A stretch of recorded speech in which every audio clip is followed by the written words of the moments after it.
Bora, rapaziada, mais uma aula. Na aula anterior nós começamos a falar um pouco sobre a organização do Egito, né? Nós falamos um pouco até sobre os faraós. Então o que acontece, pessoal? Egito, organização política e social, nós vamos falar um pouquinho sobre esse processo. Tá? A sociedade egípcia era formada por grupos bastante diferentes. O poder político e as riquezas estavam nas mãos de uma minoria.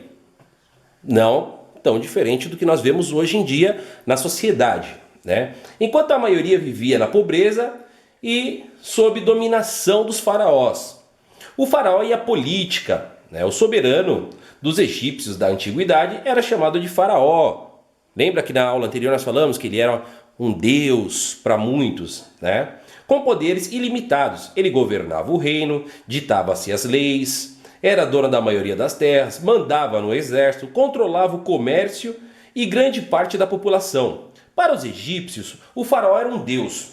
Por isso todos se ajoelhavam à sua passagem.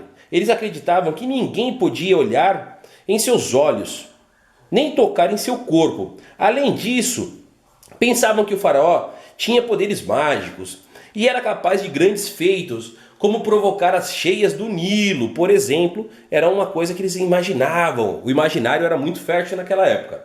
O faraó vivia em um palácio luxuoso, cercado de riquezas e centenas de servos e escravos. Quando um faraó morria, era sucedido no trono pelo seu filho. E assim ia se formando uma dinastia, uma sequência entre a própria família. Na história do Egito Antigo, houve 31 dinastias. Desde o Antigo Império, como o rei Mêmenes, né, a partir de 3100 a.C., até o século IV, quando começou o domínio greco-romano. Esse pessoal tinha privilégios? Sim. Os nobres e os sacerdotes. Né? Os nobres e os sacerdotes eram um grupo social mais poderoso do Egito, ambos donos da maior parte das terras e de muitas riquezas. Altos funcionários do governo, por exemplo, eram os membros da família do faraó e de outras famílias favorecidas pelo soberano. Então o faraó ele delegava quem poderia ser, quem poderia participar de todo o processo estrutural do seu reinado. Né? Os sacerdotes controlavam os ricos, controlavam os ritos religiosos, tendo a seus serviços milhares de pessoas que ou trabalhavam para eles ou lhes davam parte de suas colheitas. Então, os sacerdotes eram aquelas pessoas que manuseavam todo o processo. Né? Então nós vamos falar um pouquinho agora da população. Né? Nós temos 6 subdivisões nessa população. Né? Grande parte da população egípcia precisava submeter-se às decisões do faraó, né? Dos nobres, dos sacerdotes. Olha para você ver, mais uma vez os sacerdotes entram aqui. E não detinham nenhum poder político.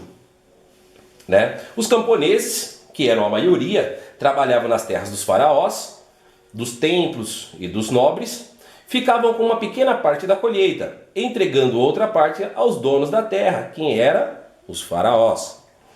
Nós tínhamos os marinheiros, né? Navegavam em barcos à vela até terras distantes e ali compravam madeira, metais e perfumes.